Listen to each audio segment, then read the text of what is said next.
Unë i fësia shenjat e dhunës me pudër dhe rruzh, para se të dilte në skenë, thot një griminierja që punoj me Vaçen për 30 vjet, duke e thirrë heshtin e saj pas 4 dekadash dhe duke kërkuar të mbetej anonime për shkak të frikës në hakmarrje.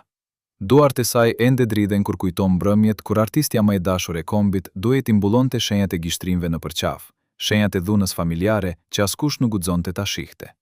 Ajo thot se ka pasur net kur Vaçja hynte në domën e grimit me sytë të enjtë nga lotët, me shpinën të përkullur nga pesha e diçkaje që ishte shumë më e rëndë se çdo instrument muzikor. Më thoshte, bëma të dukem njëri sonte, edhe pse nuk jam më. Dhe unë e transformoja, sepse kjo ishte puna ime. Por çdo herë që e shija të buzëqeshte para publikut, më cahej zemra, sepse dija çfarë do të priste kur të kthehej në shtëpi. Sot, për herë të parë, njerëzit nga rrethi ngushtë i Vaçezelës, ata që e pan pa mask, ata që e dëgjuan të qante pas skenave, ata që u detyruan të heshtinin për hir të një makinerie që kërkonte vetëm sukseseve fitim, flasin hapur. Çfarë dinin ata që ne nuk e dinim? Pse heshtëm për aq kohë? Dhe kush i detyroi të mbajnë sekretet e një tragjedie që shkatërroi jo vetëm një njeri, por edhe shpirtin e një kombi të tërë? Ishte fundi i viteve 70, kur Vaçezela ishte në kulmin e famës së saj, kur emri i saj përmendej me frymëmarrje në çdo shtëpi shqiptare, kur zëri i saj thoshej se mund të shëronte pllagët e një populli të lodhur nga vitet e izolimit dhe varfërisë. Ajo nuk ishte thjesht këngëtare, ajo ishte zëri i dashurisë së pamundur, i mallit për tokën, i shpresës që dikush, diku, ende besonte në bukuri. Kur këndonte More Sokol moj ose Potpuri Gjirokastrite, njerëzit ndalloheshin në mes të rrugës, radiot ngriheshin me plot zë, vegrat fshinin lot pa turp. Vaçja nuk kishte nevojë për mikrofon të fuqishëm. Zëri i saj depërtonte në shpirtrat. Por ajo që njerëzit nuk e dinin, ishte se pas çdo koncerti madhështor, pas çdo duart trokitjeje që zgjaste minuta të tëra, Vaçja kthehej në një botë ku ajo nuk ishte zot, as e vetes, as e pasurisë që krijonte, as e artit që derdhi me gjak. Ajo ishte vetëm një marionet në duart e një makinerie që kishte vendosur të shfrytëzonte talentualisht, të korte çdo pikë dhimbje dhe pasioni që ajo lëshonte dhe të mos i jepte asgjë përveç mizerjes dhe varfërisë në këmbim. Në vitin 1972, një shtator të ftohtë, në një zyrë gri në qendër të Tiranës, u nënshkrua një dokument që do të ndryshonte përgjithmonë fatin e Vaçezelës. Ai ishte kontrata speciale e bashkëpunimit artistik. Një emër i bukur për një kurth të ftohtë ligjor që e zhveshi këngëtaren nga çdo e drejtë mbi veprën e saj, nga çdo mundësi për të marrë fitim të drejtë nga puna që bënte, nga çdo shpresë për të lënë diçka fëmijëve të saj. Kontrata ishte 15 faqe të shkruara me gjuhë teknike, plot me artikuj dhe nën-artikuj që një artiste me arsim fillor nuk kishte si ta kuptonte.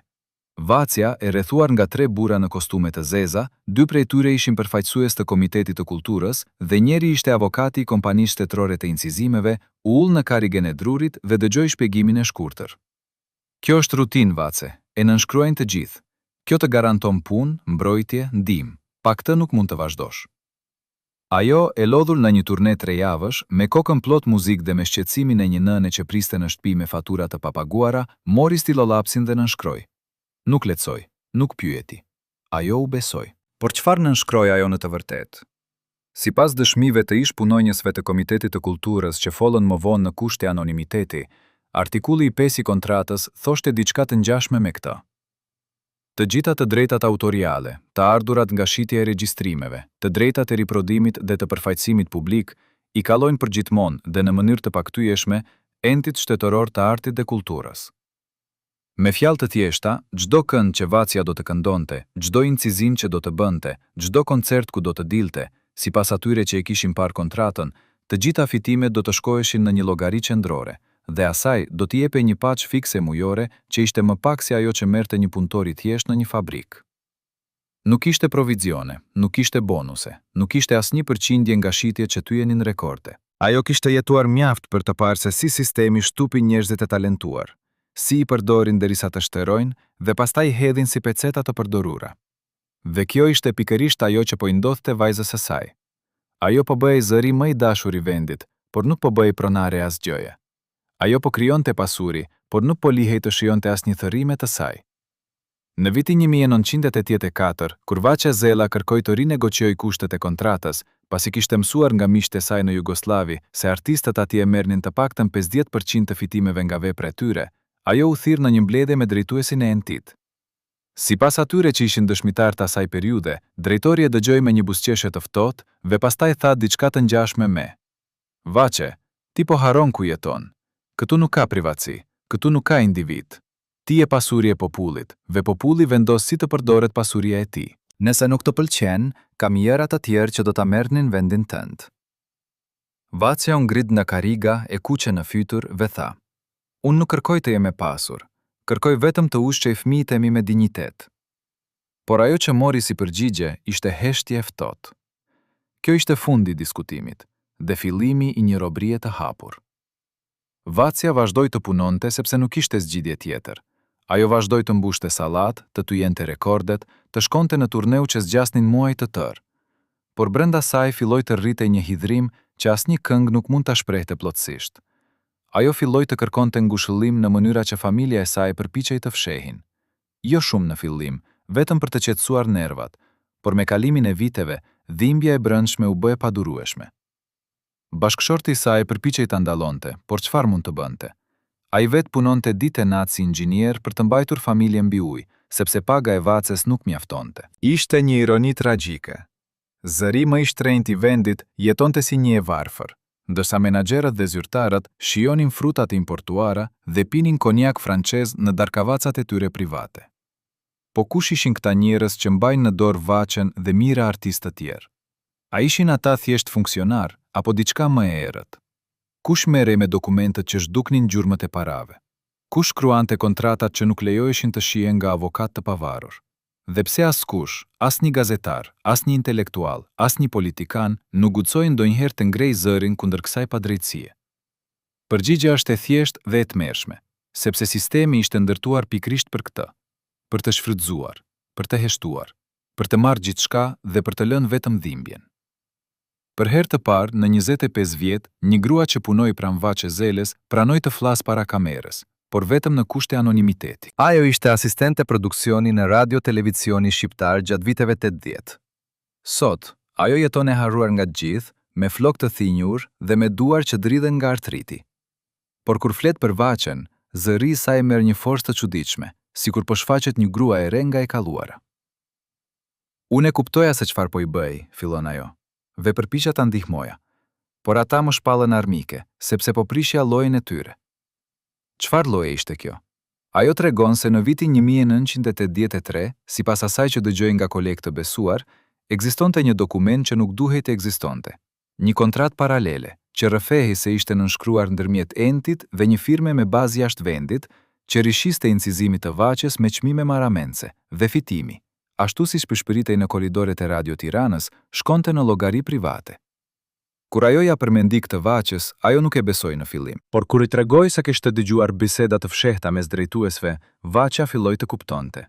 Dhe atë natë, Vacia shkoi në zyrën e drejtorit dhe kërkoi shpjegime.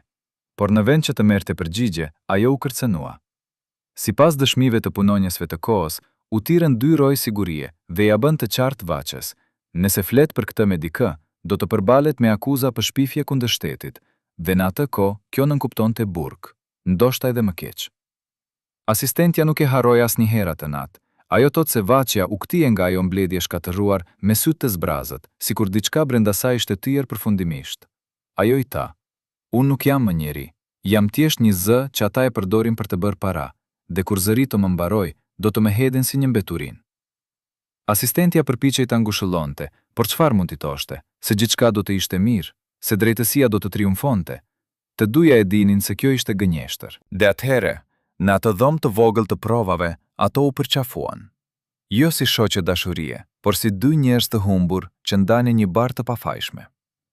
Por dikush i pa, dikush e raportoi, dhe një javë më vonë, asistentja u largua nga puna me akuzën e sjelljes së pahishme morale. Emri i saj u shpall në një mbledhje publike si shembull i asaj që i ndodh atyre që përpiqen të korruptojnë figurat e dashura të popullit. Ajo u bë paria, ndërsa burrat, që sipas tashetemeve që qarkullonin në heshtje, po vidhnin miliona, vazhduan të ecin me kokën lart. Por kush ishin këta burra?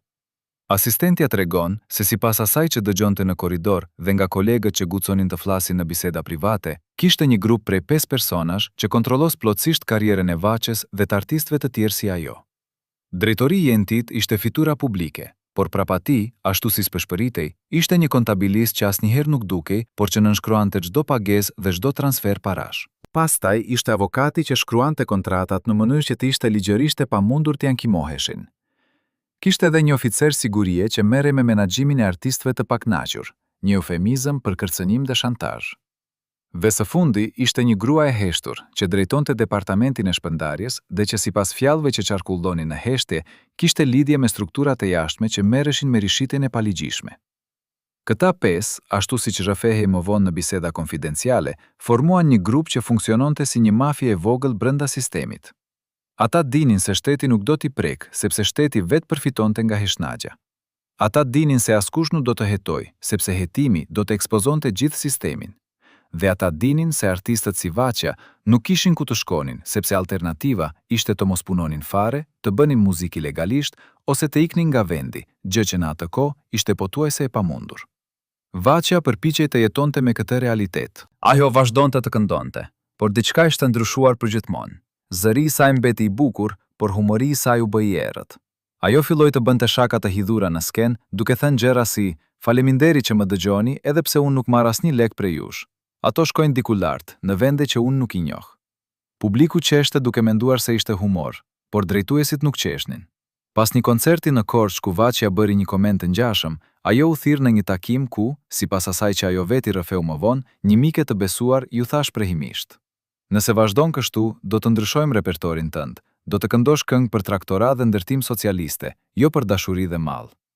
Vaçja e dinte se kjo nuk ishte shaka. Artistët që nuk bindeshin ndryshoheshin në figura propagandistike pa shpirt. Kjo ishte forma më e butë e ndëshkimit, por forma më e ashpër ishte heshtja absolute, ndalimi nga skenat, zhduknaqja nga historia. Dhe Vaçja kishte fëmijë për të ushqyer. Në vitin 1987, një gjë e çuditshme ndodhi. Një producent nga Kosova erdhi në Tiranë me një propozim, të bënte një bashkëpunim me Vaçën për një album që do të shitej edhe jashtë kufive. Ky producent premtoi se do të ndante fitimet në mënyrë të ndershme dhe se do të respektonte të drejtat e artistit. Vaçja u gëzua, kishte vite që nuk kishte dëgjuar një ofertë kaq njerëzore. Ajo shkoi te drejtuesit e entit dhe kërkoi leje, por kërkesa e saj u refuzua menjëherë. Arsyeja zyrtare ishte mospërputhje me kriteret ideologjike.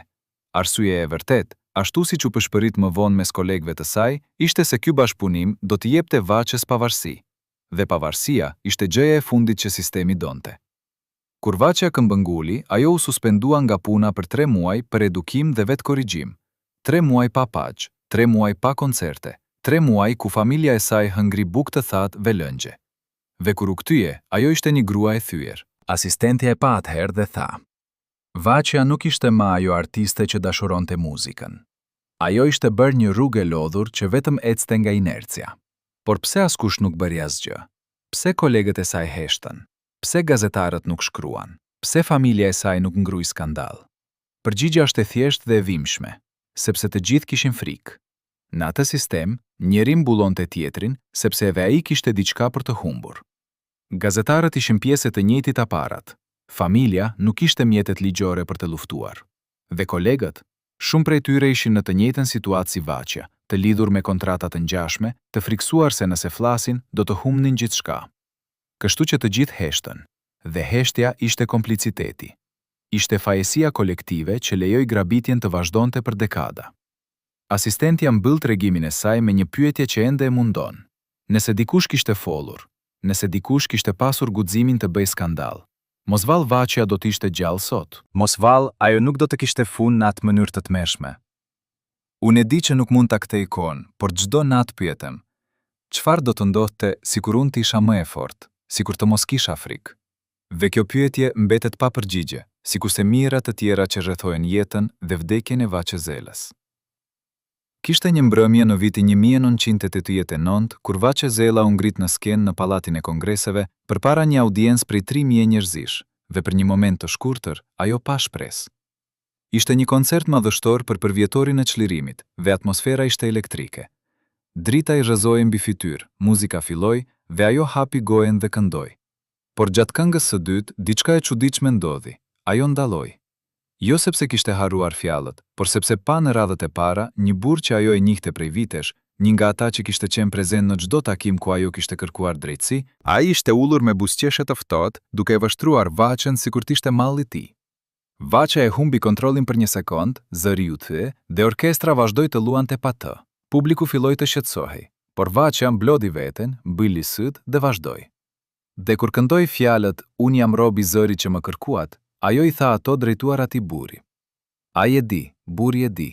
Dhe ndoshta disa në audiencë kuptuan, por askush nuk foli. Pas atij koncerti, Vaçja u thirr sërish në zyrën e drejtorit, por këtë herë nuk ishte vetëm. Bashkë me të ishin edhe dënda njerëzit që ajo kishte mësuar t'i friksohej. Kjo ishte një mbledhje plotë e atyre që kontrollos fatin e saj. Ata e ulën në një karrige dhe filluan të flasin me tone që dukonin miqësore, por që bartnin një kanoshe të ftohtë. Drejtori tha sipas asaj që Vaçja ja rrafeu më vonë një mike: "Vaçe, kemi dëgjuar që je e paknaqur, që po flet me njerëz jashtë vendit, që po kërkoni mundësi për të punuar në Jugosllavi. Duam të kujtojmë se ti je pasuri kombëtare, dhe pasuritë kombëtare nuk ikin kudo të duan." Vaçja u përgjigj: "Unë nuk po përpiqem të iki, por po përpiqem të jetoj me dinjitet. Fëmijët e mi nuk kanë rroba të reja për në shkollë. Bashkëshorti im punon 2 turne dhe unë mbush salla, por marr parq si pastërues." Kontabilisti ju përgjigj me një qeshje të butë: "Çdo gjë që ti merr është në përputhje me ligjin. Nëse ke problem me ligjin, shko dhe ankimohu në gjykat." Vaçja e di që kjo ishte tallje. Gjykatat nuk i kishin kompetencat ligjore për të sfiduar kontratat shtetërore. Ato ishin vegla të sistemit, jo protektuese të artisteve. Por Vaçja nuk e di që kjo mbledhje ishte një kurth. Sipas asaj që u përshprit më vonë mes kolegëve të besuar, ndërsa ajo po fliste, një magnetofon i fshehur mund të kishte regjistruar çdo fjalë të saj. Dhe më vonë ato fjalë, kështu thonin thashë theme që qarkudhonin në heshtje, u përdorën kundër saj, jo në një gjykat ligjore, por në një gjykat publike opinionesh. U përhap një zë se Vaçja po shprehte pakënaqësi kundër vendit që po bëhej armike e brendshme, se po takohej me njerëz që kishin lidhje me element antirevolucionar. Këto ishin gënjeshtra, por ato funksionuan. Ve qëllimi nuk ishte ta burgose, por ta izolonte, ta bënte të dukej si një grua të paqëndrueshme, të pasigurt, dikush që nuk meritonte dashurinë e publikut. Ishte një formë torture psikologjike që shkatëronte jo trupin, po shpirtin. Në vitin 1990, ndërsa regjimi po prishej dhe Shqipëria po hynte në një kaos të ri, Vaçja mendoi se do të vinte drejtësia. Ajo mendoi se tani, me ndryshimin politik, do të kishte një mundësi për të rivendosur të drejtat e saj, për të kërkuar llogarit, për të marrë diçka nga pasuria që kishte krijuar. Por nuk ndodhi asgjë, sepse njerëzit që kishin grabitur nuk ishin thjesht pjesë e një regjimi. Ata ishin pjesë e një klase që do të mbijetonte çdo ndryshim. Sipas raportimeve të mëvonshme, shumë nga figurat që ishin në pozicione drejtuese gjatë viteve të komunizmit u bën biznesmen të suksesshëm në kapitalizëm. Asnjë prej tyre nuk u hetua. Asnjë nuk u pyet, asnjë nuk u ndëshkua. Dhe Vaçja, ajo vazhdoi të këndonte në dasmade në lokale të vogla, duke marrë pagjesa të vogla në duar, duke u përpjekur të mbijetonte. Një ditë në fund të vitit 1993, Vaçja ull me një gazetar të ri që po bënte një material për artistët e harruar të epokës socialiste. Dhe për herë të parë, ajo foli hapur. Ajo tregoi për kontratën. Ajo tregoi për grabitjen. Ajo tregoi për kërcënimet. Dhe gazeta e botoi artikullin. Por reagjimi nuk ishte ai që Vaçja shpresonte. Disa lehtësues shprehen solidaritet, por shumë të tjerë e akuzuan për qenien të hidhur, për kërkim për vëmendje, për të lavdëruar veten. Disa than hapur: "Të gjithë kemi vuajtur. Pse ajo mendon se është speciale?" Kjo ishte goditja më e dhimbshme, jo nga sistemi, por nga vetë populli që ajo kishte shërbyer me gjithë zemër. Ajo kishte dhënë zërin e saj për ta bërë lumtur, dhe tani ata i refuzoheshin të besonin kur u thoshte se ishte abuzuar. Në një mbrëmje dimri, Vaçja ull përballë pasqyrës në vëmën e saj të vogël të grimit në një klub nate në periferi të Tiranës. Ajo po bëhej gati për një koncert që do t'i jepte 5.000 lekë, atë sa më parë merrte për një kënd të vetme. Ajo pa veten në pasqyrë dhe e pa një grua të vjetruar me flokë të thinjur, me sy të lodhur, me duar që dridheshin nga stresat e akumuluara për gjatë dekadave. Dhe për një moment ajo pyeti veten: a ja vlen të vazhdoj? Por pastaj dëgjoi muzikën që filloi nga salla dhe dëgjoi zërat e njerëzve që kërkonin emrin e saj dhe doli. Sepse kjo ishte e vetmja gjë që ajo di të bëj, sepse muzika ishte e vetmja gjë që nuk ja kishin marrë ende plotësisht. Sepse edhe në sklavëri, edhe në mjerim, edhe në haresen, ajo ishte ende Vaçezela. Dhe zëri i saj, pavarësisht gjithçkaje, ende kishte fuci. Por sa do të zgjaste kjo? Sa do të mund të rezistonte para se të tyhej përfundimisht? Dhe kush do të ishte personi që do të jepte goditin finale, goditin që do ta çonte drejt fundit? Këto pyetje do të përgjigjen në pjesët që vijojnë të kësaj historie të dhimbshme, që është më shumë se biografia e një artisti. Kjo është një akuzë kundër një sistemi që ha fëmijët e vet. Dhe kjo është një përkujtim se heshtja e atyre që din është po aq fajtore sa dhe veprimet e atyre që shtypin. Në fund të vitit 1991, ku Shqipëria po bëhej gati të hynte në një fazë të re historike, në një zysh të vogël në katin e 4 të një ndërtese qeveritare në qendër të Tiranës, u zhvillua një mbledhje që askush nuk e regjistroi zyrtarisht. Sipas disa burimeve të paverifikuara, në arkivat e Ministrisë së Kulturës ekzistonte dokumentacioni që pretendoi se tregonte se atje ishin të pranishëm 5 njerëz. 3 zyrtar të lartë nga sistemi i vjetër, një avokat i ri që punonte për kompaninë e re private, që po përfitoi nga privatizimi i ndërmarrjeve shtetërore kulturore, dhe një kontabilist që nuk kishte nënshkruar asnjë raport zyrtar prej 3 vjetësh. Ata nuk diskutonin për të ardhmen e artit shqiptar. Ata nuk planifikonin se si të mbështesnin artistët që kishin mbajtur kulturën gjallë për gjatë dekadave të izolimit. Jo. Sipas shënimeve të fragmentuara që një punonjës administrativ ruajti fshehurazi, ata pretendoi se po ndanin listën e artistëve, diçka që disa interpretuan si përpjekje për ta zgjësuar të drejtat që ata mbase do të mund të kërkonin në të ardhmen. Emri i Vaçe Zelës ishte në krye të asaj liste, jo për shkak se ajo kishte bërë diçka të gabuar, por për shkak se ajo dinte shumë, sepse ajo kishte follur. Sepse ajo kishte pjetur. Dhe në një sistem që po shkatërroi, dëshmitarët ishin rrezik. Një burim anonim pretendoi në vitin 2015 se ekzistonte një dokument i brendshëm që përmbante një kolon me titullin Rreziku i pretendimeve ligjore. A ishte kjo e vërtet? Vaçe Zela kishte shënimin më të lartë. Arsyeja ishte e thjeshtë. Nëse dikush do të hapte një hetim për shkeljet e kontratave dhe grabitjen e të drejtave autoriale gjatë viteve të 80, Vaçja do të ishte dëshmitarja më e fuqishme. Ajo kishte incizuar qindra këngë, ajo kishte mbushur mijëra koncerte, ajo kishte krijuar pasuri që ishte rishitur në Kosovë, në Makedoni, në Maltëzi, madje deri në diasporën shqiptare në SHBE dhe Australi. Nëse diktohej një ekspertizë e pavarur mbi të ardhurat që muzika e saj kishte gjeneruar, shifra do të ishte në miliona. Dhe nëse diktohej një gjyq i drejtë, ajo do të kishte të drejtë për një kompensim që do të shkatëronte financiarisht shumë nga ata që tani po ktheheshin në biznesmene të suksesshëm. Kështu që vendimi ishte i qartë, Vaçja duhej të heshte, dhe nëse ajo nuk do të heshte vullnetarisht, atëherë duhet të heshte me forcë. Por si mund ta heshtësh një grua që tashmë kishte humbur gjithçka? Si mund ta friksosh dikë që nuk ishte më asgjë për të humbur? Kjo ishte pyetja që ata njerëz në atë zyre diskutonin. Dhe sipas atij burimi anonim që foli vite më vonë, zgjidhja që ata gjetën nuk ishte ligjore, por psikologjike. Ata nuk do ta godisnin Vaçen drejt për drejt. Ata do ta godisnin atë ku më shumë dhemte, përmes familjes së saj.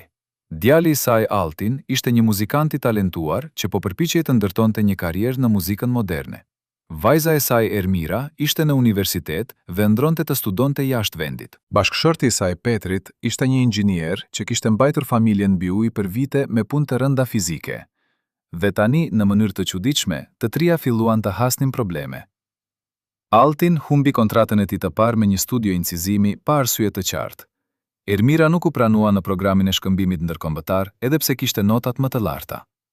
Petrit u largua nga puna me akuzën absurde se kishte bërë gabime teknike në projektet e kalluara, akuza që nuk u provuan asnjëherë. A ishte kjo e rastësishme? Vaçja dhe familja e saj filluan të besonin se jo, se dikush po dërgonte një mesazh. Vaçja e kuptoi, dhe një mbrëmje ajo thiri fëmijët dhe bashkëshortin dhe u tha diçka që ata nuk do ta harronin kurrë. Sipas asaj që vajza e saj, Ermira, e rrëfeu më vonë në një intervistë rrallë dëm pas vdekjes së nënës, Vaçja tha: "Unë e di që ju po dënohem për shkak të meje, dhe nuk dua që ju të vuani për mua, kështu që unë do të pushoj, nuk do të flas më për kontratën. Nuk do të kërkoj më drejtësi, do të bëj atë që ata duan, sepse ju jeni më të rëndësishëm se çdo betejë që unë mund të fitoj." Dhe ajo e bëri. Ajo pushoi së folluri, pushoi sa ankohurit, pushoi së kërkuarit të llogarive, dhe në një mënyrë ironike dhe tragjike, kjo heshtje ishte më e zhumshme se çdo fjalë që ajo kishte thënë më parë. Sepse të gjithë që e njihnin, e dinin se Vaçja nuk ishte grua që hiqej lehtësisht. Ve tani, ajo po hiqej. Çfarë i kishin bërë për ta thyer kaq thellë? Por edhe heshtja nuk ishte mjaft për ata që kishin vendosur të fshehin të vërtetën. Sepse Vaçja, edhe kur nuk fliste, mbetej një simbol. Mbetej një kujtim i gjallë i asaj që shteti i kishte bërë artistëve të tij. Dhe sa më shumë koha kallonte, aq më shumë njerëz filluan të pyesin, ku janë paratë e Vaçes? Ku është pasuria që ajo krijoi? Pse ajo jeton në një apartament të vogël e të lagur, ndërsa këngët e saj ende luhen në çdo dasmë dhe në çdo fest? Këto pyetje filluan të shfaqen në gazeta të pavarura të reja që po lindin pas rënies së regjimit. Dhe kjo ishte një kërcënim, sepse nëse gazetarët do të niseshin të gërmonin, ata do të gjenin gjurmë, dhe gjurmët do të çonin drejt njerëzve që tani ishin në pozicione të fuqishme. Në vitin 1994, një gazetar i ri investigativ, Arben Minga, filloi të punonte në një material për artistët e vjedhur të epokës komuniste. Ai intervistoi 10 njerëz. Ai kërkoi dokumente nga arkivat, ai foli me ish punonjës të entitë të kulturës, dhe ai filloi të krijonte një mozaik të tmerrshëm. Sipas asaj që ai vetë shkroi në artikujt e tij, ai pretendoi se kishte zbuluar prova për 2 sisteme paralele të kontabilitetit, njëri zyrtare dhe njëri që ai besonte se përdorej për të transferuar para jashtë vendit përmes kompanive fantazm. Këto para, ashtu siç ai dokumentoi në bazë të dokumenteve të fragmentuara që gjeti, shkoheshin në llogari bankare në Zvicër dhe në Austri, dhe pastaj rishpërndaheshin te individ privat që kishin lidhje me zyrtarët e lartë. Kur Arben u përpoqte intervistonte Vaçen për këtë material, ajo fillimisht refuzoi, por më pas ajo pranoi të takojë me të, por vetëm në kushte absolute anonimiteti. Ajo i tha Arbenit diçka që e trondit. Unë e di ku janë parat, unë e di kush i mori, por nëse unë flas hapur, fëmijët e mi do të paguajnë çmimin, dhe unë nuk mund ta lejoj këtë. Arben insistoi, por nëse ju nuk flisni, kush do ta bëj? Ju jeni zëri i mirë artistëve që u shfrytzuan. Vaçja qeshi një të qeshur të hidhur dhe tha, zëri im nuk ka vlerë më, sepse edhe kur flas, askush nuk dëgjon. Ose më keq, dëgjojnë por zgjedhin të mos besojnë. Dhe ajo kishte të drejtë, sepse kur Arben botoi materialin e tij, reagimi ishte i ndarë. Disa lexues ishin të shokuar dhe kërkuan hetim, por shumë të tjerë, veçanërisht ata që kishin qenë pjesë e aparatit të vjetër ose që tani përfitonin nga lidhjet me të, e sulmuan Arbenin si sensacionalist, si njeri që shpik gjëra për të shitur gazeta, si dikush që dëmton imazhin e vendit. Dhe brenda një muaji, Arben humbi punën. Gazeta ku ai punonte u mbyll për shkak të problemeve financiare. Dhe edhe pse askush nuk e tha hapur, të gjithë që e njihnin historinë e dinin se kjo ishte një hakmarrje. Mesazhi ishte i qartë: mos gërmo, mos pyet, mos kërko drejtësi, sepse drejtësia kërcënon ata që janë në pushtet. Vaçja pa gjithë këtë dhe e kuptoi se nuk kishte shpresë. Ajo ishte vetëm. Fëmijët e saj po përpiqeshin të jetonin jetën e tyre. Bashkëshorti i saj ishte i sëmurë nga vitet e punës së rëndë dhe nga stresi i akumuluar, dhe ajo vetë nuk kishte më forcën për të luftuar. Kështu që ajo bëri atë që mijërat të tjerë kishin bërë në atë vend të vogël dhe të lodhur. Ajo pranoi. Ajo pranoi se disa betejë nuk mund të fitohen. Ajo pranoi se e vërteta nuk sjell gjithmonë drejtësi. Ajo pranoi se ndonjëherë mbijetesa është fitoria e vetme që mund të shpresosh. Por ky pranim nuk ishte paqe, ishte dorëzim. Dhe për një grua si Vaçja, që kishte dhënë gjithçka për artin e saj, dorëzimi ishte një vdekje ngadaltë. Në fillim të vitit 1995, diçka e re ndodhi që e ktheu gjithçka përsëri. Një burr misterius u shfaq në jetën e Vaçes.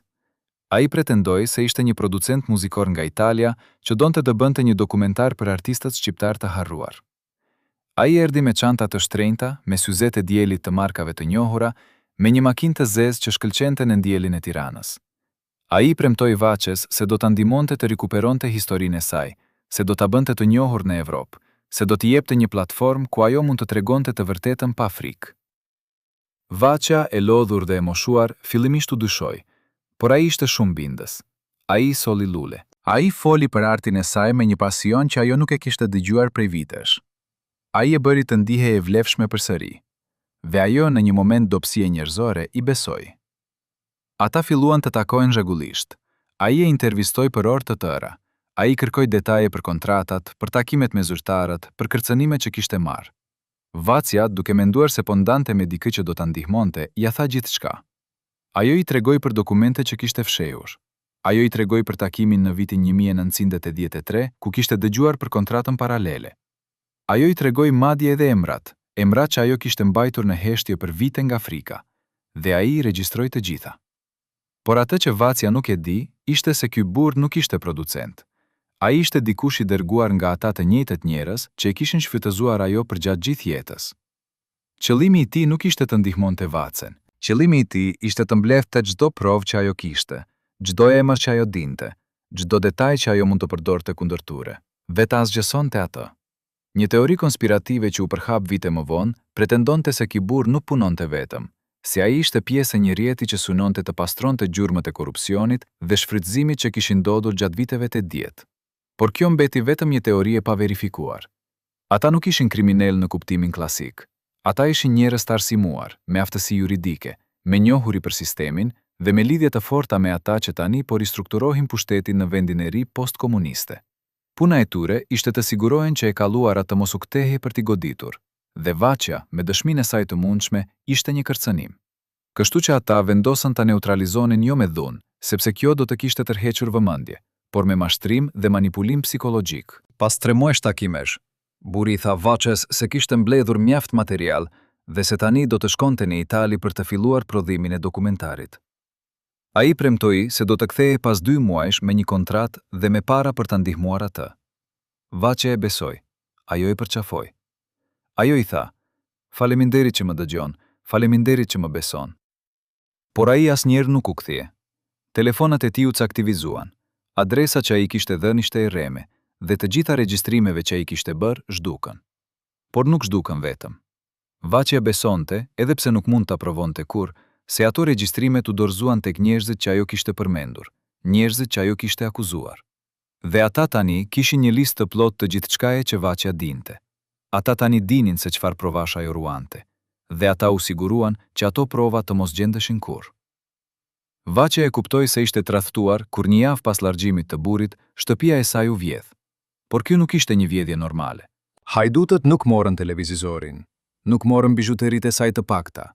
Ata morën vetëm një gjë, një kuti metalike që Vaçja mbante në dollap, ku ajo ruante kopje të dokumenteve të vjetra, letra që i kishin shkruar zyrtar, shënimet e saj personale për takimet dhe një kaset audio ku ajo kishte regjistruar fshehurazi një bisedë që kishte pasur në vitin 1986 me një kontabilist që kishte pranuar se shifrat nuk përputen.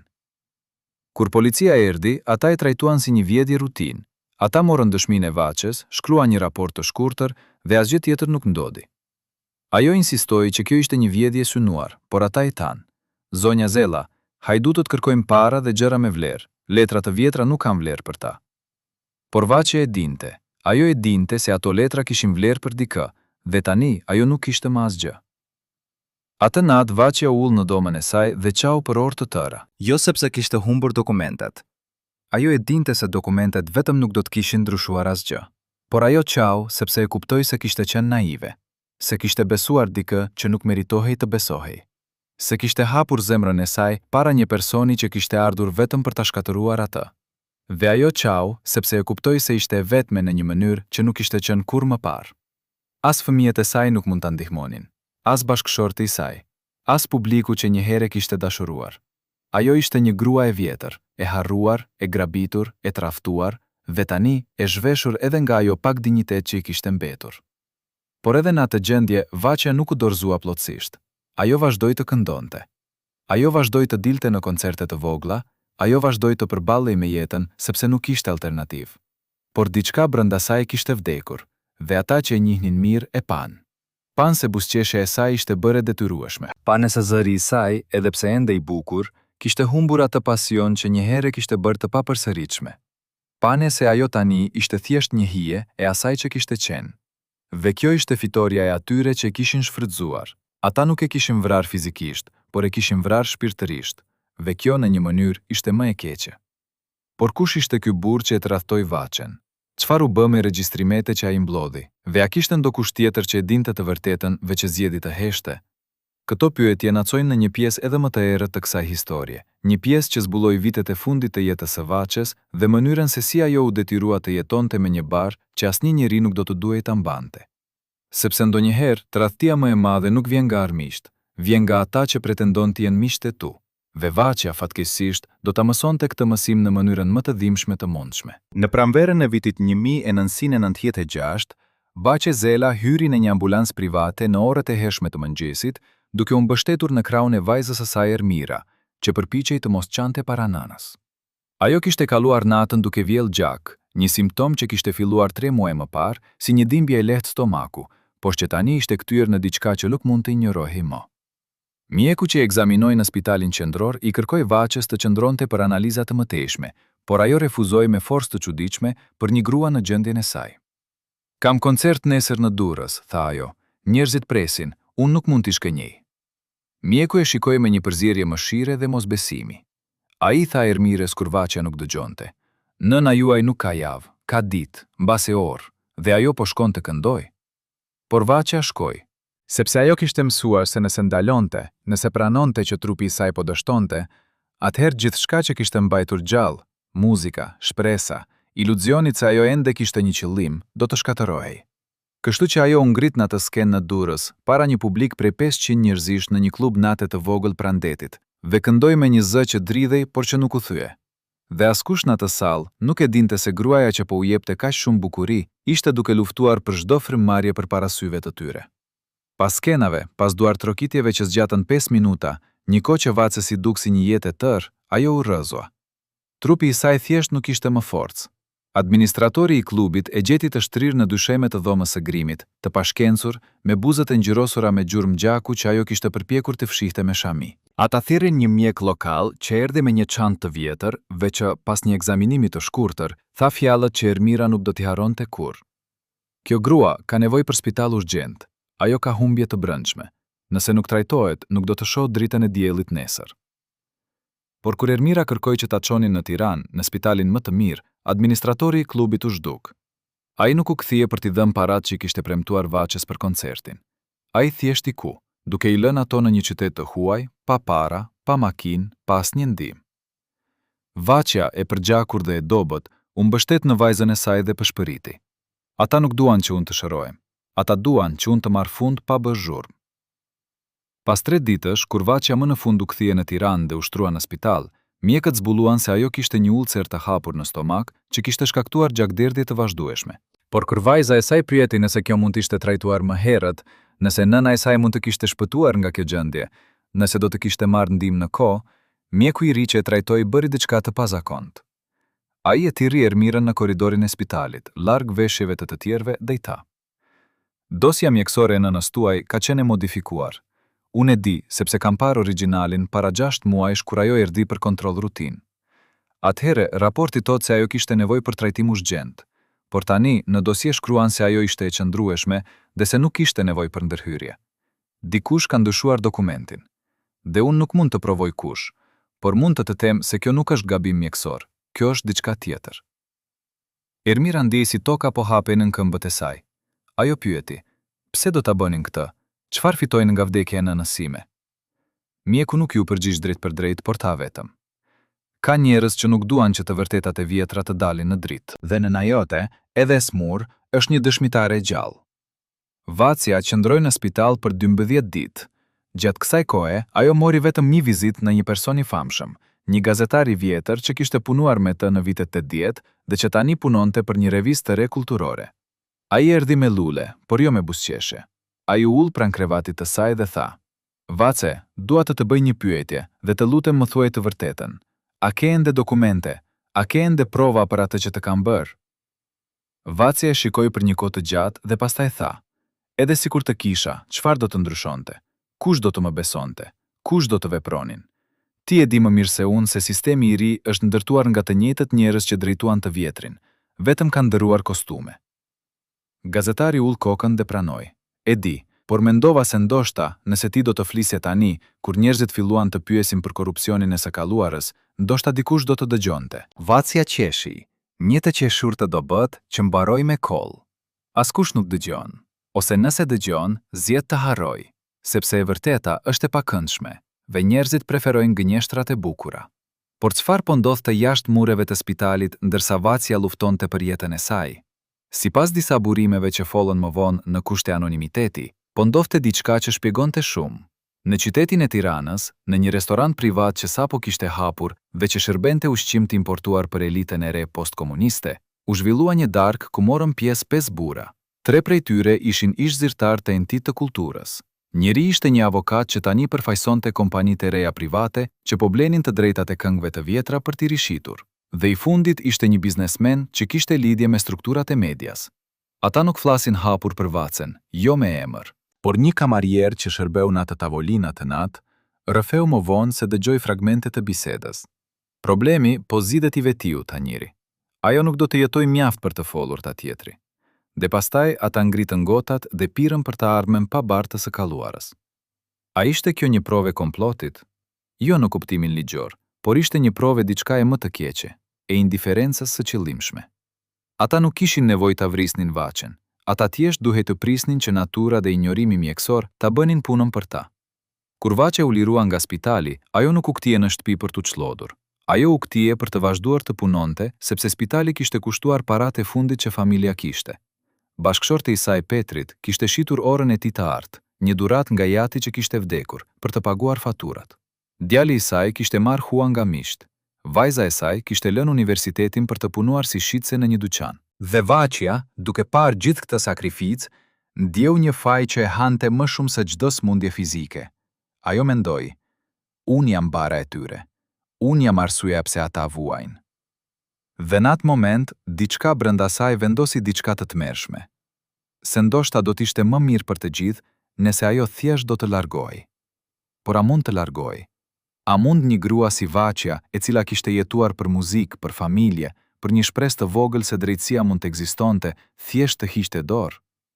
Kjo pyetje do ta mundonte atë çdo ditë që mbeti, çdo mëngjes kur zgjohej me dhimbje, çdo natë kur nuk mund të flinte nga frika se nuk do të zgjohej më. Çdo herë që shikonte fëmijët e saj dhe shikonte lodhjen në sytë e tyre. Ajo po bëhej një hije, dhe hijet nuk këndojnë, ato thjesht zhduken. Në vjeshtën e vitit 1997, ndërsa Shqipëria po fundosej në kaos ekonomik dhe shoqëror që do të çonte drejt shembjes së piramidave financiare, Vaçe Zella mori një telefonat që në fillim i duk si një mrekulli. Zëri në anën tjetër të vijës ishte një gruaje të re që prezantoi veten si përfaqësuese e një fondacioni ndërkombëtar që mbështet artistët e diskriminuar. Ajo i tha Vaçes se fondacioni kishte mësuar për historinë e saj dhe donte ta ndihmonte, jo vetëm me fjalë, por me para konkrete. Ne kemi një program ku kompensojmë artistët të cilëve ju janë mohuar të drejtat e tyre autoriale gjatë regjimeve totalitare, tha gruaja. Dhe emri juaj është në listën tonë. Jemi të gatshëm t'ju ofrojmë një shumë filestare prej $20,000 si kompensim simbolik dhe pastaj të punojmë për të rikuperuar të drejtat tuaja të plota. Vaçja nuk e besoi, ajo kishte mësuar të mos besonte askënd. Por gruaja insistoi. E kuptoj dyshimin tuaj, zonja Zella, por ne nuk jemi si të tjerët. Ne kemi ndihmuar qindra artistë në Europën lindor, dhe ne duam t'ju ndihmojmë edhe ju. Gruaja i dërgoi dokumente që dukeshin zyrtare, letra me emblem të fondacionit, referenca nga organizata të tjera, madje edhe fotografi të artistëve të tjerë që thuhet se ishin ndihmuar. Vaçja i tregoi këto vajzës së saj, Ermires, e cila kishte studiuar pak gjuhë të huaja dhe që u përpoq të verifikonte informacionin. Por në atë kohë, interneti në Shqipëri ishte shumë i kufizuar dhe mundësitë për të kontrolluar legjitimitetin e një organizate të huaj ishin pothuajse zero. Kështu që Ermira tha: "Nën, unë nuk gjej asgjë që të tregoj se kjo është mashtrim. Ndoshta është e vërtetë. Ndoshta më në fund dikush dëshiron të ndihmojë." Vaçja donte të besonte. Ajo kishte nevojë të besonte, sepse $20,000 do t'ishin mjaft për të paguar borxhet, për të trajtuar sëmundjen e saj, për t'i dhënë vajzës mundësinë të kthehej në universitet. Do t'i ishin shpëtim, por ka një kusht. Gruaja i tha se për të marrë kompensimin, Vaçja duhej të nënshkruante një dokument ku ajo deklaronte se kishte marrë shumën dhe se hiqte dorë nga çdo pretendim tjetër ligjor ndaj shtetit shqiptar ose ndaj çdo individi që kishte qenë i përfshirë në menaxhimin e karrierës së saj. Me fjalë të tjera, ajo duhej të pranonte se kjo shumë ishte zgjidhja finale dhe se nuk do të kërkonte asgjë tjetër kurrë. Vaçja lexoi dokumentin me ndihmën e Ermirës dhe ato të duja u ndjen të paqarta. Ermira tha: "Nën, kjo tingëllon sikur po të blejnë heshtjen. $20,000 janë asgjë krahasuar me atë që të kam vjedhur. Pse do të pranoje?" Por Vaçja e shikoi në sy dhe tha: "Sepse $20,000 janë më shumë se asgjëja që kam tani, sepse unë nuk di sa kohë më mbetet, sepse po humbasim gjithçka dhe dua të lë diçka për ju." Dhe ajo nënshkroi. Por parat nuk erdhën kurrë. Një javë kaloi, pastaj 2, pastaj 1 muaj. Vaçja thirrri numrin që gruaja i kishte dhënë, por askush nuk ju përgjigj. Ajo shkroi letra në adresën që ishte dhënë në dokumentet zyrtare, por asnjë përgjigje nuk erdhi. Vajza e saj shkoi në zyrën postare qendrore për të dërguar një telegram urgjent, por u thanë se adresa nuk ekzistonte. Dhe atëherë kuptuan, ato ishin mashtruar sërish. Por kësaj rade, mashtrim nuk ishte qenë për të vjedhur para. Vacia nuk ishte para për të vjedhur. Qëllimi kishte qenë të merrte nënshkrimin e saj në atë dokument. Sepse tani, nëse Vacia do të përpiqej të ngrite çështje ligjore në të ardhmen, ekzistonte një dokument me nënshkrimin e saj, ku ajo thoshte se kishte pranuar kompensim dhe se kishte hequr dorë nga të gjitha pretendimet. Në një gjykatë shqiptare të asaj kohe, ku korrupsioni mbretëronte dhe ku çdo procedurë mund të vonohej me vite, vetë ekzistenca e këtij dokumenti do të mjaftonte për të bllokuar çdo përpjekje ligjore. Edhe nëse Vacia provonte se nuk kishte marrë asnjë cent, ajo do të duhej të luftonte kundër një sistemi që ishte ndërtuar për të mbrojtur ata që e kishin mbjedhur. Dhe ajo nuk kishte as parat, as shëndetin, as kohën për një luftë të tillë. Vacia u thye plotësisht. Ajo nuk qau. Ajo thjesht u ul në karrigen e saj të vjetër në domën e vogël të ndenjes dhe shikoi mure për orë të tëra. Ermira përpiqej ta ngushëllonte, por çfarë mund t'i thoshte? Se gjithçka do të ishte mirë, se drejtësia do të fitonte. Të duja e dinin se këto ishin gënjeshtra. Atë natë për herë të parë në jetën e saj, Vacia i tha vajzës së saj: "Unë mendoj se do të ishte më mirë po të mos isha lindur kurrë, sepse gjithë jeta ime ka qenë një shërbim për të tjerët, dhe askush nuk më ka shërbyer mua. Kam vënë gjithçka, dhe jam lënë pa asgjë. Dhe tani, edhe kur përpiqem të marr diçka, ata ma marrin edhe atë shpresën e fundit." Ermira e përqafoi nënën dhe qau bashkë me të, por fjalët që Vacia kishte thënë mbetën në ajër si një malkim. Kush ishte ajo grua që telefonoi?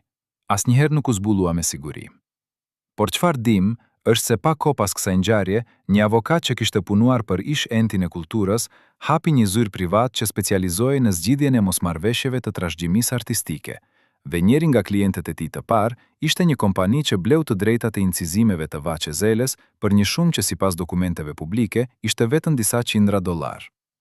Kjo kompani pastaj rishiti ato incizime në Kosovë dhe në diasporë për 10 mijëra dollar, dhe asnjë cent nuk shkoi te Vacia.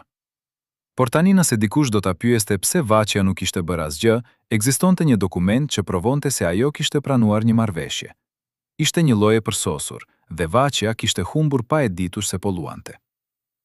Në muajt që pasuan, Vacia u izolua plotësisht. Ajo pushoi së dalluri në koncerte, ajo pushoi së pranuari ftesa. Ajo thjesht qëndroi në shtëpi duke u kujdesur për bashkëshortin e saj, që tani edhe ai ishte i sëmurë, dhe duke pritur ditën kur forcat do t'i mbaronin përfundimisht. Miqtë e saj të vjetër, ata që kishin qenë dikur pjesë e jetës së saj, nuk e vizitonin më. Disa nga frika, disa nga turpi, dhe disa sepse thjesht kishin harruar. Vacia ishte bërë një fantazm në vendin e saj, një kujtimi një kohe që njerëzit donin ta harrojnë. Dhe kjo ishte ndoshta dhimbja më e madhe. Jo që ajo ishte vjedhur, por që ajo ishte harruar. Se zëri që kishte dhënë kaq shumë gëzim, tani ishte heshtje, dhe askush nuk pyeste pse. Por kishte një person që nuk e harroi. Një grua e re, gazetare që punonte për një revistë të vogël progresive, dëgjoi për historinë e Vaces dhe vendosi ta vizitonte. Emri i saj ishte Anjeza, dhe ajo erdhi në shtëpinë e Vaces në një pasditë dimri me një dëshirë të thjeshtë, të dëgjonte. Vacia në fillim nuk donte të fliste, por Anjeza insistoi me butësi. Unë nuk jam këtu për të ju eksploatuar, nuk jam këtu për sensacion. Jam këtu sepse mendoj se historia juaj duhet të dëgjohet. Dhe për herë të parë në vite, Vacia foli. Ajo rrëfeu gjithçka, kontratën, grabitjen, tradhtit, mashtrimet, ajo qau, ajo qeshi, ajo u zemrua.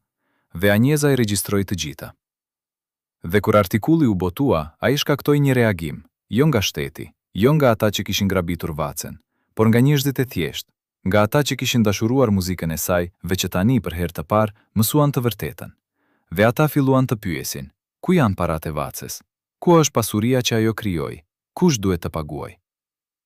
Në një mbrëmje marsi të vitit 1998, Vace Zela u zgjua në mes të natës me një ndjenjë të çuditshme. Jo dhimbje, por një qetësi që ajo nuk e kishte ndjerë prej vitesh. Ajo u ngrit nga krevati, pa zhurmë, për të mos zgjuar bashkëshortin që flinte pranë saj, dhe shkoi te dritarja e vogël e dhomës së ndenjes. Jashtë, qyteti ishte i errët. Tirana në atë kohë vuante nga prerjet e rrymës që zgjasnin orë të tëra, dhe vetëm disa drita nga gjeneratoret privat ndriçoheshin në largësi.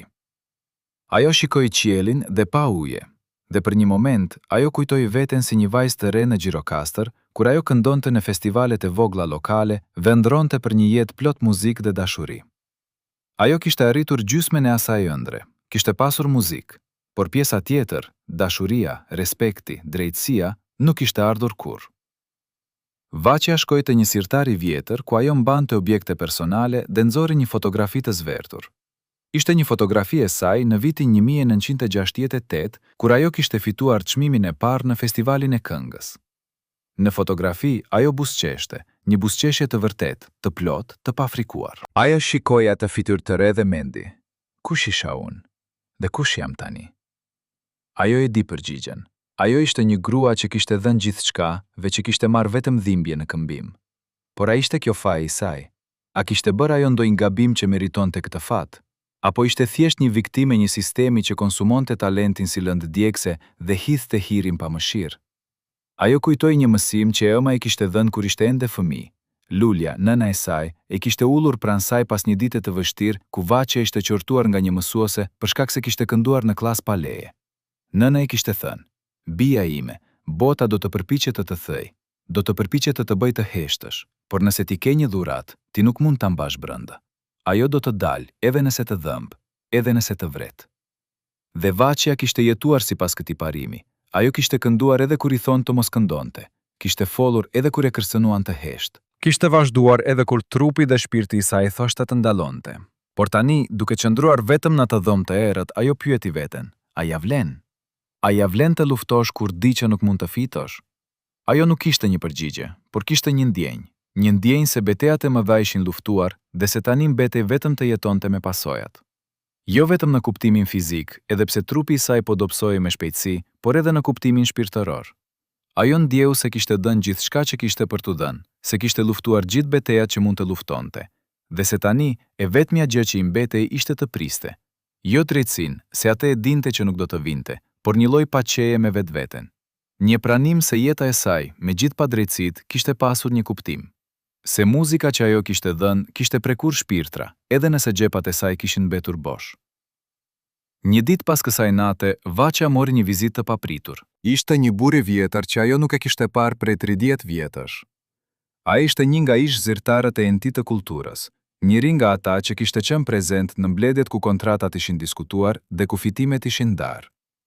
Tani ai ishte një burr pensionist, me flokë të bardhë dhe me një fytyrë të rrudur në mosat dhe nga fajet e pashprehura. Ai erdhi me një shishe raki dhe me një letër të vogël në dorë. Ajo e futi në shtëpi, jo sepse donte ta shihte, por sepse ishte kurioze të dinte pse kishte ardhur. Ata u ullën në domën e ndenjes dhe burri filloi të fliste me një zë të ullët, pothuajse të fshehur. "Vace," tha ai, "unë e di që ti nuk ke arsye të më fallësh. E di që unë isha pjesë e asaj që të ndodhi, por kam ardhur sepse nuk mund të vdes pa të thënë të vërtetën." Vaçja nuk tha asgjë, ajo vetëm e shikoi duke pritur. Burri vazhdoi: "Ne të dinim, të gjithë e dinim se çfarë po ndodhte. E dinim se kontratat ishin të padrejta. E dinim se artistët si ti po vidhen. Por ne bëm atë që na thanë, sepse nëse nuk do ta bënim, ne vetë do të humbisnim punën, do ta anulonim. Dhe kështu ne zgjodhëm të mbijetojmë në kurrizë të njerëzve si ti." Ai nxori letrën nga xhepi dhe ja dha Vaçjes. Kjo është një kopje e raportit financiar të brendshëm nga viti 1984. Unë e ruajta të gjitha këto vite, sepse diku në shpirt e dija se një ditë do të kishte rëndësi. Aty janë shifrat reale të fitimeve që muzika jote prodhoi atë vit, dhe krahasimi me atë që ti u pagua. Dallimi është 10 herë më shumë se paga jote. Vaçja mori letrën me duar që dridheshin. Ajo e lexoi dhe fyti, ju tha: "Shifrat ishin të qarta, 10 herë më shumë se ajo kishte marrë. Mjaft për të blerë një shtëpi, mjaft për të dërguar fëmijët në universitet, mjaft për të jetuar si njeriu që ajo kishte qenë, një yll, jo një lypës." Por ajo nuk e mori asnjëherë, dhe tani, 15 vjet më vonë, ajo mbante në duar një provë të krimit që askush nuk do ta ndëshkonin. Ajo e shikoi burrin dhe pyeti: "Pse po ma jep këtë tani? Çfarë mendon se mund të bëj me ta?" Burri nuk ju përgjigj drejt për drejt, ai thjesht tha: "Sepse dua që të dini se ju kishit të drejtë, dhe sepse dua që dikush ndonjëherë të di të vërtetën." Pastaj ai u ngrit, e përqafoi Vaçën shkurtimisht dhe u largua. Vaçja nuk e pa kurrë më. Atë mbrëmje, Vaçja u ul me fëmijët e saj dhe u tregoi për vizitën dhe për dokumentin. Djali i saj Altin ishte i zemruar. Nën, duhet ta çojmë këtë në gazetë, duhet ta bëjmë publik, duhet që njerëzit të dinë. Por Vaçja tundi kokën. Dhe pastaj çfarë, tha ajo. Do të jetë një artikull, disa do të lexojnë, disa do të bëhen të zemruar, por askush nuk do të ndëshkohet, sepse njerëzit që bën këtë janë ende në pozicione fuqie, dhe ata kanë mjetet për të luftuar çdo akuzë, ndërsa unë jam një grua e vjetër, e sëmurë, pa para, pa lidhje, pa fuqi. Çfarë mund të bëj? Vajza e saj Ermira e mbajti dorën e nënës dhe tha, por të paktën historia do të mbetet. Njerëzit në të ardhmen do ta dinë. Vaçja buzëqeshje me trishtim. Ndoshta, tha ajo, por ndoshta jo, sepse historia shkruhet nga fituesit, dhe unë nuk fitova kurrë. Por kishte një person që dëgjoi për këtë dokument dhe që vendosi të vepronte. Ishte Anjeza, gazetarja e re që kishte intervistuar Vaçen disa muaj më parë. Ajo shkoi te Vaçja dhe e bin ta linte të publikonte historinë bashkë me dokumentin që buri i vjetër kishte dhënë. Vaçja ishte hezitante, por Anjeza i tha, Vace, nëse ju nuk flisni tani, kur ju nuk keni më asgjë për të humbur, kur do të flisni? Dhe nëse ju nuk e bëni, kush do ta bëj, për mirat të tjere që u shfrytëzuan po si ju?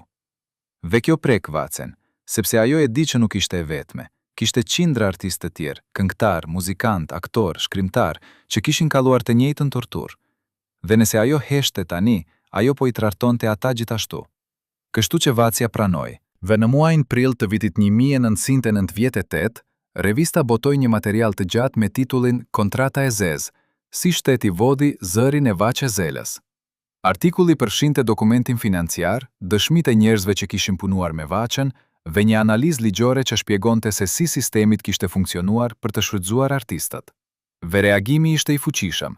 Njerëzit u zemruan, gazetat e tjera ripublikuan historinë, disa deputet në parlament kërkuan hetim. Dhe për një moment të shkurtër, dukej se ndoshta më në fund drejtësia do të vinte. Por nuk erdhi, sepse brenda një jave, një fushat kundër informacioni filloi. Figura të lidhura me ish strukturën e entit dollën në media dhe akuzuan Vaçen për të qenë e hidhur, për shpikjen e gënjeshtrave, për përpjekjen për të fituar para nga viktimizimi. Ata tha se dokumenti që ajo kishte paraqitur ishte i rrem ose i keq interpretuar. Ata thanë se Vaçja kishte qenë e paguar në mënyrë të drejtë sipas ligjit të kohës. Dhe ata përdorën pikërisht atë dokumentin që ajo kishte nënshkruar me fondacionin e rrem si provë se ajo kishte pranuar një kompensim, dhe kështu nuk kishte bazë për ankesa. Ishte një luftë informacioni, që Vaçja nuk kishte mjetet për ta luftuar, dhe pak në pak, historia u harrua sërish. Vaçja e shikoi gjithë këtë nga krevati i saj, ku ajo tani kalonte shumicën e ditëve. Ajo nuk ishte e habitur, ajo nuk ishte edhe e zhgënjyer, sepse nuk ishte pasur shpresa të mëdha, por ajo ndjeu një dëshpërim të thellë, jo për veten, por për të gjithë ata që do të vinin pas saj, për artistët e rinj që do të shfrytëzohen në të ardhmen, për ata që do të besojnë se talenti dhe puna e ndershme do t'i shpërblejnë. Ajo donte t'u thoshte, mos u besoni, mos u harroni, luftoni që në fillim, sepse nëse nuk e bëni, do të përfundoni si unë. Askush nuk dëgjoi, askush nuk mësoi. Historia e Vaçes u bë vetëm një tjetër histori e harruar në një vend që kishte zgjedhur të harrojë. Por Vaçja, në muajt e fundit që i mbetën, nuk e harroi kurrë. Ajo mbante dokumentin pranë krevatit si një dëshmi të vetme se ajo kishte qenë e drejtë. Dhe çdo natë, para se të flinte, ajo i shikonte fotografinë e vjetër ku buzëqeshte si një vajzë e re plot shpresë. Dhe ajo mendonte, unë luftova, unë nuk heshta, dhe edhe nëse askush nuk e kujtoi tani, ndoshta një ditë dikush do ta di. Kjo shpresë e vogël, e dobët, pothuajse e shuar, por ende e gjallë, ishte gjithçka që i kishte mbetur. Dhe me të, ajo priti fundin që e dinte se po vinte. Në një mëngjes të ftohtë, shkurtit të vitit 1999, kur Vaçe Zela Mezi mund të ngrihe nga krevati pa ndihmën e vajzës së saj, ajo mori në dorë një zarf që kishte mbërritur me posta atë mëngjes herët. Nuk ishte emër dërguesi, vetëm një vulë që dukej zyrtare, por që ajo nuk e njohu. Brenda zarfit ishte një dokument që ajo nuk e kishte parë kur më parë, edhe pse emri i saj ishte i shkruar në çdo faqe. Ishte një kontratë datës 28 maj 1982, data kur ajo kishte nënshkruar atë marrëveshje të famshme që i kishte hequr të gjitha të drejtat. Por kjo version ishte ndryshe nga ai që Vaçja mbante mend se kishte firmosur. Kjo version përmbante klauzolla shtesë që ajo nuk i kishte parë kurrë, Një aneks të fshehur, ku shkruhej shprehimisht se të gjitha të ardhurat nga shpërndarjet e jashtme, nga riprodimet dhe nga përdorimi në media të huaja, do të transferohen në një llogari të veçantë të administruar nga një trup këshilldënës të pavarur, me qëllim krijimin e një fondi për zhvillimin e artit kombëtar. Me fjalë të tjera, sipas këtij dokumenti, paratë që muzika e Vaces gjeneroi jashtë Shqipërisë, veç ishin shumë më të mëdha se ato brenda vendit, nuk shkuan as te shteti, as te ajo, por te një strukturë që ajo nuk e kishte dëgjuar kurrë. Dhe më poshtë, në fund të faqes së fundit, kishte një listë emrash, 5 njerëz që formonin këtë trup këshilldënës. Vacia njohu 3 prej tyre, ishin pikërisht ata zyrtar që ajo kishte përballur në ato mbledhje të dimshme, ata që i kishin thënë se ajo ishte pasuri kombëtare dhe që nuk mund të kërkonte asgjë. Vacia tiri vajzën e saj me një zë që mezi dëgjohej. Ermira erdhi duke vrapuar, e friksuar se diçka kishte ndodhur. Nëna ja tregoi dokumentin dhe tha: "Ata nuk më vjedhen vetëm mua. Ata krijuan një sistem të tërë për të vjedhur gjithçka dhe pastaj e fshehën pas fjalëve të bukura si zhvillimi i artit kombëtar. Ku shkoi ky fond? Ku janë paratë që thuhet se u mblodhën për të ndihmuar artistët? Kush përfitoi?" Ermira leksoi dokumentin me vëmendje dhe u ndalte emrat. Ajo njohu 2 prej tyre. Ishin tani pronar të kompanive private që merreshin me prodhimin muzikor dhe me menaxhimin e të drejtave autoriale. Ata ishin bërë të pasur gjatë viteve të tranzicionit, duke blerë të drejtat e këngëve të vjetra për çmime qesharake dhe duke i rishitur me fitim të madh. Ve tani, ky dokument tregonte se ata kishin pasur akses në para që supozohej se duhej të shkonin për të mirën e përgjithshme, por që askush nuk ishte parë kurrë se si ishin përdorur. Por nga kishte ardhur ky dokument? Kush ja kishte dërguar Vaces, dhe pse tani, kur ajo ishte aq e dobët sa mezi mund të fliste, e aq e harruar sa askush nuk pyeste më për të? Vacia mendoi se ndoshta ishte dikush nga brenda sistemit, dikush që kishte pasur akses në arkivat e vjetra, veç si buri që e kishte vizituar muaj më parë, nuk mund të jetonte më me fajin. Ose ndoshta ishte një lloj tjetër, një mënyrë për ta provokuar atë të fliste hapur, për ta detyruar ta nxirrte këtë dokument publik dhe pastaj ta akuzonin për shpifje ose për përdorimin e dokumenteve të falsifikuara. Vacia nuk e dinte, dhe në atë moment ajo nuk kishte më energji për të menduar komplote. Ajo thjesht mbante atë dokument në duar, vendieu një peshë të tmerrshme, pesën e të gjithë viteve të humbura, të gjithë betejave të pafitimshme, të gjithë shpresave që ishin shuar. Atë pasdite, Vacia thiri Anjezën, gazetaren që kishte qenë e vetmja që kishte pasur guximin të shkruante për të. Anjeza erdhi me njerë, dhe kur pa dokumentin, syt i shkëlqyen me një përzierje eksitimi dhe tmerri. "Vace," tha ajo, "ky dokument është një bombë. Nëse ne e publikojmë këtë, nuk ka mënyrë që ata të mohojnë. Këtu janë emrat, këtu janë shifrat, këtu është dëshmia e një sistemi korruptiv që vodi jo vetëm prej jush, por prej një kombi të tërë." Por Vacia e ndaloi me një dorë të ngritur. "Anjeza, ta ajo me një zë që t'i ngëllonte i lodhur, por i qartë. Unë e di se ti mendon se kjo do të sjellë drejtësi, por unë jetova mjaft për të parë se çfarë ndodh kur nxjerr të vërtetën. Njerëzit tërhiqen për një moment, pastaj harrojnë, ndërsa ata që kanë pushtetin luftojnë dhe fitojnë, sepse ata kanë mjete që unë nuk i kam. Ata kanë avokat, ata kanë mjete informacioni, ata kanë lidhje, dhe unë kam vetëm një copë letër që mund ta çojnë të rreme." Anjeza nuk deshi ta pranonte. "Por nëse ju nuk e bëni këtë, kush do ta bëj? Ju jeni dëshmitarja e fundit. Ju jeni zëri që ata përpiqen ta heshtsin. Nëse ju hiqni dorë tami, atëherë ata fitojnë përfundimisht." Vacia e shikoi në sy dhe tha diçka që Anjeza nuk do ta harronte kurrë. "Ata fituan në momentin që unë nënshkrova atë kontratë të parë. Gjithçka pas asaj ka qenë vetëm një luftë e humbur që unë vazhdova sepse nuk di të bëj asgjë tjetër përveç se të luftoj. Por tani, trupi im po më thotë se është kohë të ndalë. Dhe unë mendoj se duhet ta dëgjoj." Ajo i dha dokumentin Anjezës dhe tha: "Merre, botoje nëse mendon se do të ndihmoj. Por mos prit që unë të jem ajo që do të drejtoj betejën. Unë dash gjithçka që kisha. Tani, dikush tjetër duhet ta marrë stafetën." Anjeza e mori dokumentin dhe premtoi se do ta trajtonte me kujdes. Ajo e përqafoi Vacen dhe u largua me lot në sy. Dhe Vacia mbeti e vetme në dhomën e saj të vogël, duke parë dritën e diellit që hynte nga dritarja dhe duke menduar për të gjitha zgjedhjet që kishte bërë në jetën e saj. A kishte dashur muzikën? Po. A kishte dhënë gjithçka për artin e saj? Po. A kishte qenë e drejtë me të? Jo. Por a mund të kishte bërë ndryshe? Kjo ishte pyetja që e mundon më shumë, dhe ajo nuk kishte përgjigje. Kishte një vend në periferi të Tiranës që pak njerëz e dinin, Një apartament i vogël në katin e tretë të një ndërtese të vjetër, që kishte qenë dikur banesa e zyrtarëve të mesëm të partisë, po që tani ishte bërë një grumbull banesash të shpërndara të njerëz që kishin humbur gjithçka gjatë tranzicionit. Në ata apartament, Vaçe Zela kaloi javët e fundit të jetës së saj, e rrethuar nga shumë pak gjëra: një krevat i vjetër, një tavolinë e vogël ku mbante ilacet që mezi mund t'i blinte dhe një radio e vjetër që ajo e ndezin çdo mbrëmje për të dëgjuar muzikë. Ndonjëherë ku stacionet luanin këngët e saj, ajo i dëgjonte me sy të mbyllur, dhe për një moment të shkurtër, ajo kthehej në atë vajzë të re që kishte ndëruar për një jetë plot artit dhe dashurisë. Por pastaj kënga mbaronte, dhe ajo hapte syt dhe shikonte muret e lagësht të apartamentit dhe kujtohej se ajo ishte thjesht një grua e vjetër, e harruar, që priste fundin. Një mbrëmje, kur ajo ishte vetëm, Ermira kishte shkuar të blinte ilaçe dhe bashorti i saj flinte në dhomën tjetër, ajo dëgjoi një trokitje në derë. Ishte e pazakont sepse askush nuk e vizitonte më. Ajo u ngrit me vështirësi dhe shkoi të hapte. Përpara saj qëndronte një grua e re që ajo nuk e njihte, ndoshta në të 30-tat, me fytyrë të hollë dhe me sy që dukeshin si të kishin qarë kohët e fundit. Gruaja tha me një zë të ulët: "Zonja Zela, faleminderit që hapët.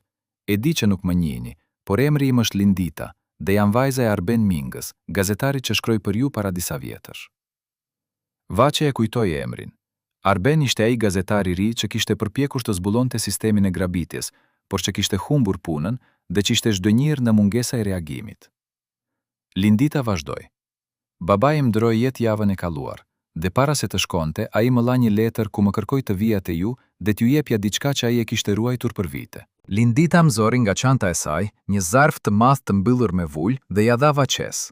Ajo tha: "Babai im nuk pushoi kurrë kërkuari të vërtetën për ju." Edhe pasi e humbi punën, ai vazhdoi të hetonte në heshtje. Dhe ai gjeti diçka, dokumente që tregojnë se ku shkuan paratë që u mblodhën nga muzika juaj. Ai nuk guxoi t'i publikonte, sepse e dinte se do të sulmonin dhe kishte fëmijë për të ushqyer. Por ai i ruajti, sepse shpresonte se një ditë dikush me më shumë guxim se ai do t'i përdorte. Vaçea mori zarfin me duar që dridheshin dhe pyeti: "Pse nuk i dha dikujt tjetër? Pse mua?" Lindita buzëqeshi me trishtim, sepse ai thoshte se ju ishit e vetmja që kishte të drejtën morale të vendoste çfarë të bëhej me to. Ishte historia juaj, ishin paratë tuaja, dhe ai donte që ju të ishit ajo që do të vendoste nëse do të dilni në dritë apo do të digjeshin. Vaçea e hapi zarfin pas largjimit të Linditës dhe ajo që gjeti brenda e lëkundi në mënyrë që ajo nuk e kishte imagjinuar. Ishin fotokopje të dokumenteve bankare nga vitet 80 deri në vitet e hershme 90. Dokumente që tregonin transferta të mëdha parash nga llogarit e entit të kulturës në llogari private në banka zvicerane dhe austriake.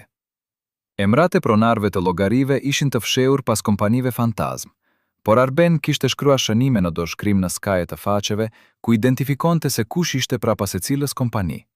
Dhe emrat ishin pikërisht ata që Vaçe e njihte, zyrtarët që kishin ullur përpara saj dhe që i kishin thënë se ajo nuk kishte të drejta, kontabilisti që kishte kontrolluar çdo pagesë, avokati që kishte shkruar kontratat e padrejta. Të gjithë ata kishin krijuar një rrjet ku paratë e artistëve transferohen jashtë vendit, investohen dhe pastaj kthehen si investime të huaja që i bënin ata pronar të pasurive dhe bizneseve në Shqipërinë e re. Ishte një makineri e përsosur kriminale dhe Vaçja kishte qenë vetëm një prej mijëra viktimave. Por çfarë mund të bënte me këto dokumente? Vaçja e dinte se nëse i jepte dikujt, do të ndodhte e njëjta gjë si më parë, një reagim i shkurtër, pastaj një fushat mohimi, pastaj heshtje. Dhe ajo nuk kishte më forcën për të parë përsëri të njëjtën cikël. Por ndërkohë, ajo mendoi për gjithë artistët e tjerë që kishin vuajtur si ajo, këngëtarët që kishin ndëruar jetë në varfëri, muzikantët që jetonin me pensione që nuk mjaftonin as për bukë, aktorët që ishin harruar plotësisht. Nëse ajo digji këto dokumente, ajo do t'i tradhtonte ata gjithashtu. Nëse ajo i ruante pa bërë asgjë, ajo do të ishte bashkëfajse në heshtjen që kishte lejuar këtë padrejtësi të vazhdonte. Vaçea u ul dhe shkroi një letër me dorë që i dridhen.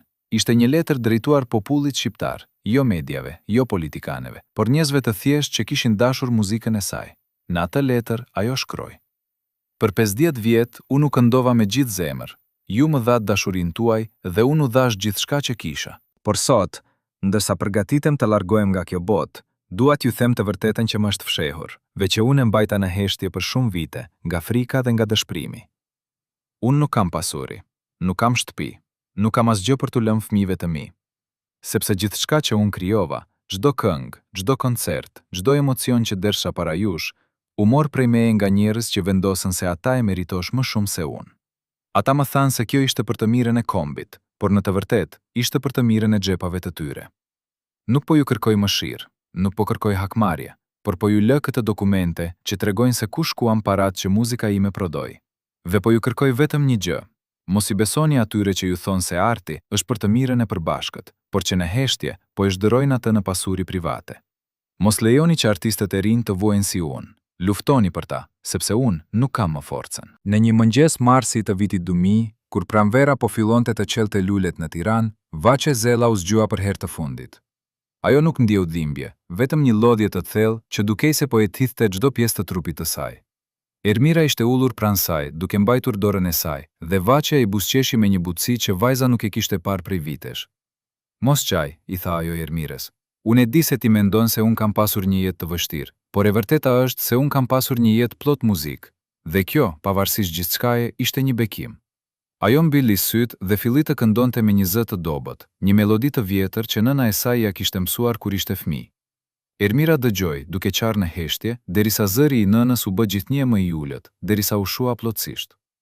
Vaçe Zella ndroi jetë në moshën 68 vjeç, në një dhomë të vogël apartamenti, pa as mjek pranë, pa as njohje publike, pa as ceremoni zyrtare. Lajmi i vdekjes së saj u përhap ngadalë, jo nëpërmjet mediave kryesore që ishin shumë të zëmë me skandalet politike të ditës, por nëpërmjet gojdhënës, nga njëri person te tjetri, nga ata që kishin dashur muzikën e saj.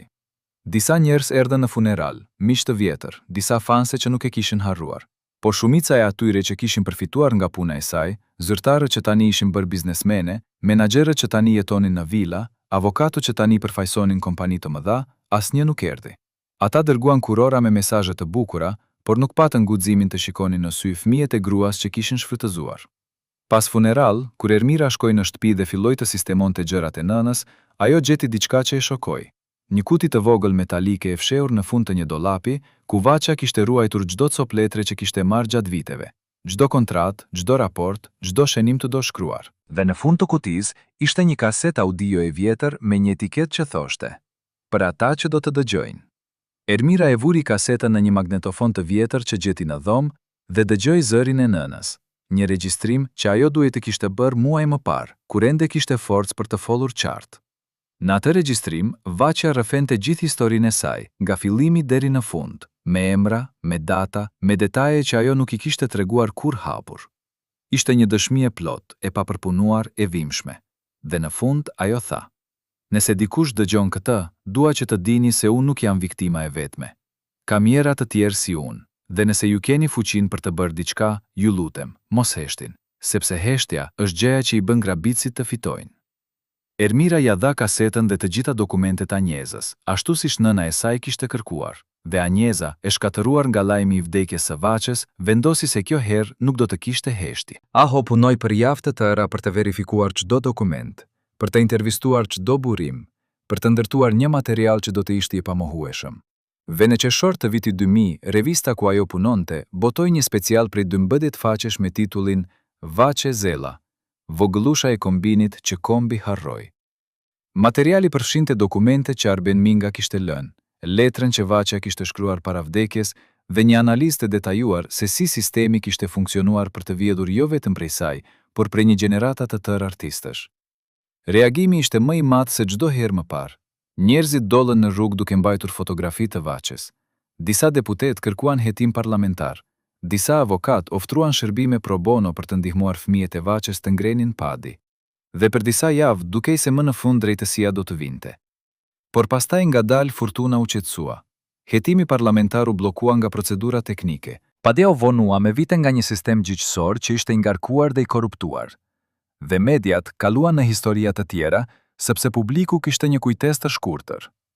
Por diçka ndryshoi, jo në terma ligjor, por në terma kulturor.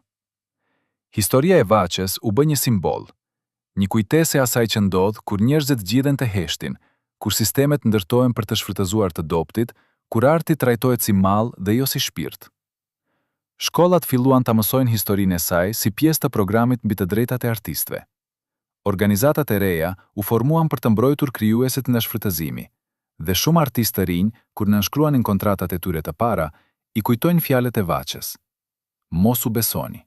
leqoni çdo fjalë, luftoni që në fillim. Por çfarë u bë me ata që shfrytëzuan? Kjo është pyetja që ende nuk ka përgjigje të plotë. Disa prej tyre vazhduan të jetonin jetë të rehatshme, të mbrojtur nga lidhjet e tyre dhe nga fakti se sistemi i ri ishte ndërtuar nga të njëjtët njerëz që drejtonin të vjetrin. Disa vdiqen pa u ndëshkuar kurrë, dhe disa, sipas tashethemeve që qarkullonin e heshtje, jetonin me një faj të brendshëm që i mundon çdo natë edhe pse nuk do ta pranonin kurrë hapur. Por asnjë prej tyre nuk u ballafaco me drejtsinë në kuptimin që Vaçja kishte shpresuar. Sot, 24 vjet pas vdekjes së saj, Vaçe Zela mbetet një figurë e dashur por e harruar nga shumë. Muzika e saj luhet ende në dasmade në festa, por pak njerëz din historinë e gruas që e këndoi. Pak din për kontratën e zezë që e zhveshin nga çdo të drejtë. Pak din për vitet e luftës së pafund kundër një sistemi që ishte ndërtuar për ta shtypur. Pak din për dhimbjen që ajo mbajti brenda derisa mori frymën e fundit. Por ata që din, familja e saj, miqtë që mbeten, gazetarët si Anjeza që nuk pushuan së kërkuari të vërtetën, ata mbajnë gjallë kujtimin e saj. Jo si një viktim, por si një luftëtare. Si një grua që nuk pushoi kurrë së luftuari, edhe kur e dinte se nuk mund të fitonte. Si një zë që këndoi për dashuri dhe për shpresë, edhe kur jeta e saj ishte plot dhimbje dhe padrejtësi. Dhe ndoshta kjo është trashëgimia më e madhe që Vaçja la. Jo pasurinë, sepse atë ja vodën, por kurajen. Kurajen për të folur kur të tjerët heshtin. Kurajen për të vazhduar kur gjithçka duket e humbur. Kurajen për të besuar se e vërteta, edhe nëse nuk sjell drejtësi menjëherë, do të jetë dëshmia që gjeneratat e ardhshme do ta gjykojnë së kaluarën. Vaçe Zela nuk mori kurrë atë që meritonte, por ajo la diçka që askush nuk mund t'i marrë. Një histori të vërtetë, të dhimbshme, të pazakontë, që na kujton se arti nuk krijohet nga sistemet, por nga shpirtrat. Dhe shpirtrat, edhe kur tyjen, lën gjurmë që nuk fshihen. Historia e Vaçe Zeles nuk është thjesht historia e një artisti të vjedhur.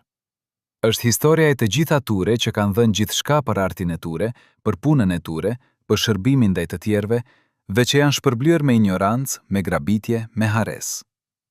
Po ju, si e shihni? A mendoni se Vaçja ishte viktime një sistemi që e shfrytëzoi pa mëshirë, apo mendoni se ajo mund të kishte bërë më shumë për të mbrojtur? A ishte ajo e fortë që luftoi deri në fund, apo e dobët që nuk diti si të luftonte? A duhet ta kujtojmë si një heroinje, apo si një shembull të hidhur të asaj që ndodh kur sistemi është më i fortë se individi? Shkruani mendimin tuaj në komente. Na tregoni nëse njihni histori të ngjashme nga jeta e njerëzve që njihni. Na tregoni nëse mendoni se sot gjërat janë ndryshe, apo nëse e njëjta grabitje vazhdon në forma të reja. Vaçe Zela ndoshta nuk jeton më, por zëri i saj, si në muzikë, ashtu edhe në këtë histori, ende kërkon të dëgjohet. Dhe ne, duke dëgjuar, mund të nderojmë jo vetëm kujtimin e saj, por edhe të gjithë ata që ende luftojnë për drejtësi në një botë që shpesh zgjedh të shikojnë nga ana tjetër. Lini një koment, ndani historinë, dhe mos harroni, heshtja është ajo që i bën grabitësit të fitojnë. Të flasim edhe kur është e vështirë, sepse vetëm kështu mund të ndryshojmë diçka. Faleminderit që dëgjuat, abonohuni në kanal për më shumë histori të vërteta që meritojnë të tregojnë. Ve shtypni pëlqimin nëse mendoni se kjo histori duhet të arrihet sa më shumë njerëz.